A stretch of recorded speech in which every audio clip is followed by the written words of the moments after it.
And hello student, welcome back to my YouTube channel. Welcome करता हूं अपने YouTube channel पे। आज की वीडियो में आपसे बात करने वाला हूं, कैंपस आपको दिख ही गया हो, भारतीय विद्यापीठ पुणे के बारे में। ये एक डीम्ड यूनिवर्सिटी है, पुणे में है और बहुत सारे स्टूडेंटों को बहुत सारी डाउट्स रहते हैं इस यूनिवर्सिटी के बारे में। आज हम पूरा रिव्यूज में बात करेंगे। इसमें एडमिशंस कैसे होता है, क्या कट ऑफ रहता है, कौन कौन से कोर्स हैं, किस कोर्स की क्या फीस रहने वाली है, इन सब पॉइंटों पे हम बात करेंगे। आपको भी पता होगा, मैं रेगुलर बेसिस पे अभी आपके लिए सिर्फ और सिर्फ मैनेजमेंट से रिलेटेड, जैसे एमबीए हो गया, पीजीडीएम हो गया, इन सबसे रिलेटेड वीडियोस आ रही हैं आपको इस चैनल पे। तो जो भी नए व्यूवर्स आए हुए हैं, आप चैनल को सब्सक्राइब कर लें, आपको नोटिफिकेशन डेली बाई डेली आता रहेगा। ठीक है, तो चलिए वीडियो को स्टार्ट करते हैं और वीडियो के एंड तक बने रहिएगा, क्योंकि इस वीडियो में जब तक आप किसी भी वीडियो को अच्छे तरीके से अगर आप नहीं देखोगे, आपको वहां पे समझ नहीं आएगा।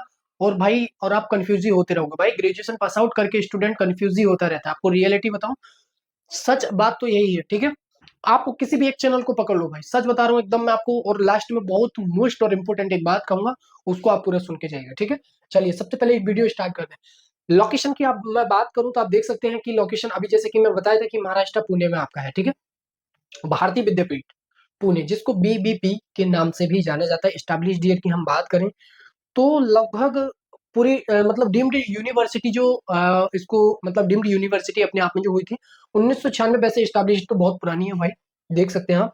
1964 के आसपास स्टैब्लिश्ड ईयर इसका हुआ था। और डीम्ड टू यूनिवर्सिटी जो बनी थी वो 1900 लगभग 96 के आसपास में बनी थी। एंड कुछ अप्रूवल्स यहाँ पे मिले हुए हैं, यूजीसी अप्रूव्ड है। एंड इसको नैक एक ग्रेड मिला हुआ है। नैक एक ग्रेड उसी यूनिवर्सिटी को मिलता है जिसकी फैकल्टीज मेंबर, वहाँ का एकेडमिक अच्छा खासा रहता है, कैरिकुलम भी अच्छा खासा रहता है। यानी कि अच्छा खासा कहने का मतलब, वहाँ के जो टीचर्स हैं उनको समझाने का तरीका कैसा है, अच्छा है या नहीं है, तो उसी के ब्याह पे ये डिसाइड होता है। वहाँ का इन्वायरमेंट, बहुत सारी चीजों को देख के तब जाके हमको नैक ए ग्रेड मिलता है। एआईसीटी है, बीसीसीआई है, बार काउंसिल ऑफ इंडिया। यहाँ पे देख सकते हैं कि डीम्ड यूनिवर्सिटी का मतलब कि अपने आप में एक मालिक होती है, तो वो कुछ भी अपने आप में अपने जो भी उसके स्टूडेंट हैं, तो कुछ भी एक्स्ट्रा करिकुलम वो पढ़ा सकती है। उसको किसी की जरूरत नहीं है, अपने आप में मालिक आप एक समझ सकते हैं। ठीक है, उसका मतलब यही होता है। कोर्स ऑफर बीटेक करता है, और आपको मैं बता देता हूँ 2 मिनट में। ठीक है, सबसे पहले बीटेक और एमटेक, एमबीबीएस, बीडीएस और नर्सिंग, लॉ में एलएलबी, बीएलएलबी और बीबीए। देन उसके बाद एलएलबी और एलएलएम, मैनेजमेंट में बीबीए और एमबीए, फार्मेसी में D pharma, B pharma, M pharma. Then उसके बाद आर्टिस्ट सोशल साइंस में बी और एमए देख सकते हैं। कॉमर्स में बीकॉम, एमकॉम देख सकते हैं। यहाँ पे स्टूडेंट अधिकतर जो कंफ्यूज होते हैं, मैंने अभी तक देखा, तो वो एमबीए, एमबीए, उसके बाद एमकॉम। यहाँ मैंने बहुत स्टूडेंटों से बात की, तो स्टूडेंट यहाँ पे बहुत कंफ्यूज होते हैं। कंफ्यूज होने की जरूरत नहीं है। इसका मैं एक पॉइंट बता देता हूँ कि भाई यहाँ पे स्कोप बहुत कम है, समझ रहे हो। यहाँ पे इतना जॉब को लेके मतलब लोग इतना इंटरेस्ट नहीं रहते हैं। तो आप इसको तो अपने ऑप्शन से हटा ही दीजिएगा। ठीक है, जो भी एमबीए करना चाह नहीं रहे, जो एमकॉम कर रहे हैं, तो वहां मैं उनको सजेस्ट करूंगा कि भाई आप एमबीए लो, क्योंकि इसका आने वाले टाइम में बहुत ही बेनिफिट है। ठीक है, तो ये चीज आप याद रखिएगा। देन उसके बाद एमकॉम और ये सब देख सकते हैं। ठीक है, बीएससी और एमएससी साइंस में, और बायोटेक्नोलॉजी में ये सब आपको आर्किटेक्चर्स वगैरह साइंस ये सब देखने को मिल जाता है। नेक्स्ट पॉइंट की ओर बढ़ते हैं। जैसे कुछ सर्टिफिकेट्स होते हैं, एमबीए की बात करूंगा। जैसे एमबीए में बहुत सारी सर्टिफिकेट्स कराता है, जैसे digital marketing, data analytics, supply chain and skills of training. ये सब आपको यहाँ पे देखने को मिल जाएंगी। ठीक है, जो कि जब आप प्लेसमेंट के टाइम पे बैठोगे, जब मान के चलो प्लेसमेंट किसी भी कंपनी में, अगर प्लेसमेंट के लिए कोई भी कंपनी आ रही है, तो उसका एक क्राइटेरिया होता है। उसके लिए अगर आप एलिजिबल है तब आप उसमें बैठ सकते हैं, अदरवाइज नहीं बैठ सकते, फिर आप और कंपनी में एलिजिबल रहोगे। इसलिए मैं आपसे बोलता हूँ, आप पढ़ाई पे फोकस करें। ऐसा नहीं है कि भाई रटन विद्या यहाँ से रटन विद्या शुरू की, और भाई डायरेक्ट कोई भी कंपनी आई तो वहां पर रटन विद्या कॉपी पेस्ट कर दी। तो इस चीज पर आप फोकस ना दें, सिर्फ और सिर्फ अपने आप को डेवलप करने में कोशिश करें। आपका आराम से पैकेज में 110% ये सियोरिटी लिख के दे रहा हूँ। किसी भी कॉलेज का अगर फीस 5 लाख है या 6 लाख है, एग्जाम्पल में, किसी भी कॉलेज का अगर फीस अगर 6 लाख है, तो मैं गारंटी आपको ये रिटर्न में लिख के दे रहा हूँ। अगर आपको अपने आप पे अगर कॉन्फिडेंस है, तो 8 लाख प्लस का भाई पैकेज आप यहाँ से लेके जा सकते हो। ये चीज मैं आपको रिटर्न में भी लिख के दे सकता हूँ। ठीक है, इसलिए मैं अपनी वीडियोस जो लेके आता हूँ 110% बोलता हूँ कि भाई आप टेंशन मत लो। मैं कोई भी चीज होता है पूरा प्रॉपर वे में रिसर्च करके तब भी ये चीज मैं बोलता हूँ। बस वीडियो के एंड तक बने रहेगा, पूरा एकदम से आपका डाउट क्लियर होने वाला है। ठीक है, तो ये जो सर्टिफिकेट्स आपको रिज्यूम में शोभा देंगे, मतलब जब आप डलाओगे तो वहां पे बहुत सारा बेनिफिट्स आपको, बेनिफिट्स नहीं, वहां से एक स्टूडेंट की प्रोफाइल का पता चल जाता है। ठीक है, और एक चीज और बता दूं मैं आपको यहाँ पे कि भाई इसके साथ साथ आपको इन सब चीजों को प्रॉपर वे में आना भी जरूरी है, क्योंकि डिग्री और डिप्लोमा आजकल के टाइम पे बन भी सकता है, समझ रहे हो। तो इसका प्रैक्टिकल में कॉलेजेस वाले भाई हर चीज पूछते हैं, ये चीज मैं आपको बता दूं। नेक्स्ट पॉइंट की ओर बढ़ते हैं, बहुत जल्दी से फीस स्ट्रक्चर के बारे में हम बात करेंगे, 1 to 1 डिस्कस करेंगे। सबसे पहले हम जो बात कर रहे हैं, याद रखिएगा एमबीए के बारे में हमारा जो वीडियो है, लेकिन भाई स्टूडेंटों ने बोला था कि भैया सब कोर्सेज के बारे में बताइए, सब कोर्सेज पे भी ध्यान रहेगा, उसका सिर्फ नाम फीस स्ट्रक्चर मेन पॉइंट है हमारा एमबीए, ठीक है, जो कि ये है। अब बात करते हैं बीटेक का, तो 1 लाख से 1.5 लाख के आसपास इसका फीस पड़ जाता है लगभग पर ईयर, ठीक है, ये फीस ऑफिशियल वेबसाइट पे जाएंगे सब दिख जाएगा। एमबीए का 3 से 3.5 3.5 के अप्रोक्स में पड़ जाता है, ऑफिशियल वेबसाइट पे भी वहां मिल जाएगा। मेडिकल का आपको 17 से 25 लाख तक, 25 लाख रुपए पर ईयर पड़ जाता है। लॉ का 1 लाख से 2 लाख रुपए पर ईयर फीस यहाँ पे पड़ जाता है। फटाक से आप इसका स्क्रीनशॉट ले लीजिएगा, ये आपकी बहुत ही काम आने वाली चीज है, ठीक है।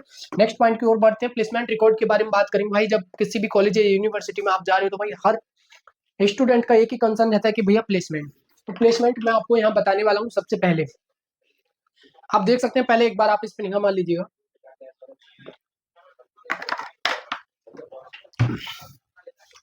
सबसे पहले इंजीनियरिंग के लिए इसका एवरेज पैकेज जो गया था 5 से 6 लाख तक का गया था। अभी जो मैं जस्ट बोल के आया था कि भाई पैकेज की जो बात मैंने की थी, देख सकते हो आप एवरेज पैकेज यहाँ पे इतने स्टूडेंटों ने उठाया है 7 से 8 लाख तक का। भाई फीस के अकॉर्डिंग देखोगे तो मेरे यहाँ पे भाई सबसे one of the most college ये है फार्मेसी 4-5, ठीक है। अदरवाइज कंपनीज, हाँ कंपनीज की बात करूं तो विप्रो हो गया, डिलॉयट हो गया, केपीएमजी हो गया, लगभग ऐसे ही 150 प्लस कंपनी आती है। वो डिपेंड करता है कि भाई आप किस कंपनी के लिए एलिजिबल हो। कंपनीज तो बहुत आती हैं, कंपनियों के मैं नाम भी बता दूंगा, ठीक है। ये कंपनी आप देख सकते हैं, ठीक है।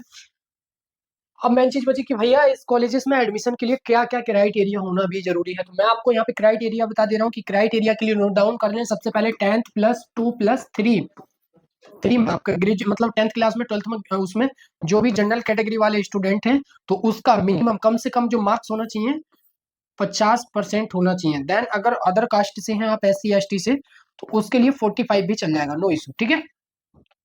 अब उसके बाद हमारा सेकंड पॉइंट क्या आता है कि भैया आप कोई भी एंट्रेंस एग्जाम दिए होने चाहिए, जैसे महाराष्ट्र सिटी का, महाराष्ट्र सिटी के भी थ्रू यहाँ पे हो जाता है। अब जैसे बीटेक में तो एक इसका अपना एंट्रेंस एग्जाम होता है, मैं आपको बता दूं, भारतीय विद्यापीठ एक एग्जाम होता है, कॉमन एंट्रेंस एग्जाम, उसके बिहार पे, जेई के बिहार पे भी यहाँ पे एडमिशन होता है, ये चीज याद रखिएगा। जेई के बिहार पे जो कि बीटेक में होता है। अब एमबीए में कौन कौन सा एंट्रेंस एग्जाम की जरूरत पड़ती है, तो एमबीए में भाई अगर आपने महाराष्ट्र सिटी दिया है या फिर कैट भी दिया है तो इसके बिहार पे भी हो जाता है। इसका खुद का भी एंट्रेंस एग्जाम होता है, इसके बेसिस पे भी हो जाता है। वही इसमें नीट की जरूरत पड़ती है और लॉ में इसका एंट्रेंस एग्जाम होता है। तो ये सब चीजें, ठीक है, हमारा जो मेन मोटिव था इसके बिहार पे। अब यहाँ पे क्या होता है कि हमारा फर्स्ट पॉइंट था 10 2 + 3 50 जनरल, ठीक है, होना चाहिए। अदर जो आप किसी से भी हो 45। अब यहाँ पे एक एक पॉइंट आप नोट कर लीजिएगा, ठीक है, कौन सा पॉइंट कि यहाँ पे फिर देन उसके बाद हमारा ये तो रहा फर्स्ट पॉइंट, ठीक है। सेकंड पॉइंट पे आप क्या बात करेंगे कि भाई हमारा GDPI यानी कि group discussion and personal interview, इसके यहाँ पे आपको शॉर्टलिस्ट किया जाएगा। ये बहुत ही मोस्ट इंपोर्टेंट पॉइंट है। कट ऑफ क्या रहने वाली है, कट ऑफ भी मैं आपको आने वाले पॉइंट में बता देता हूँ। GDPI अच्छे से, तो भाई कोई दिक्कत नहीं, आराम से अच्छे से गुड ऑप्शन है आपके लिए, ले सकते हैं। नेक्स्ट पॉइंट की बात करते हैं स्टूडेंट, चलो कट ऑफ के बारे में हम आपसे बात करेंगे। भाई कट ऑफ तो अब एमबीए में कितना होना चाहिए, लगभग अगर आपने कैट का एंट्रेंस एग्जाम दिया है, ठीक है, कैट के एंट्रेंस एग्जाम के उस पे आपका लगभग मान के चलो कैट में 70% है, आराम से हो जाएगा भाई, कोई घबराने वाली बात नहीं है, ठीक है। कैट में इतना होना चाहिए और इसका अपना भी एंट्रेंस एग्जाम होता है, तो उसका भी एक क्राइटेरिया होता है, महाराष्ट्र सिटी के भी थ्रू, MSCET के भी थ्रू इसमें हो जाता है। उसके लिए भी लगभग आपका 60 के प्लस अप्रोक्स में होना चाहिए, ठीक है। चलिए, आखिर बहुत सारे स्टूडेंटों को अगर सारे डाउट्स इसमें मैंने क्लियर कर दिया, अदर भी कोई आपको कंफ्यूजन या फिर कुछ डाउट रह रहा है इस इतने पर भी, तो आप मेरा पर्सनल, ये मेरा नंबर है, आप इस पर डायरेक्टली कॉल करिएगा। यहाँ पे मैं आपको डायरेक्टली 1 to 1 गाइड करूंगा। या जो भी स्टूडेंट भाई कंफ्यूज है कि भैया हम कॉलेज डिसाइड नहीं कर पा रहे हैं पुणे में या मुंबई में या NCR में, ठीक है, परेशान होने की जरूरत नहीं है, नंबर आपको दे दिया है, डायरेक्टली कॉल या मैसेज करिएगा। वीडियो आपको अच्छा लगा तो चैनल को सब्सक्राइब जरूर करें और अपने फ्रेंडों तक शेयर करें। मिलता हूँ अगली नेक्स्ट वीडियो में बहुत जल्द। टेक केयर दोस्तों, थैंक यू।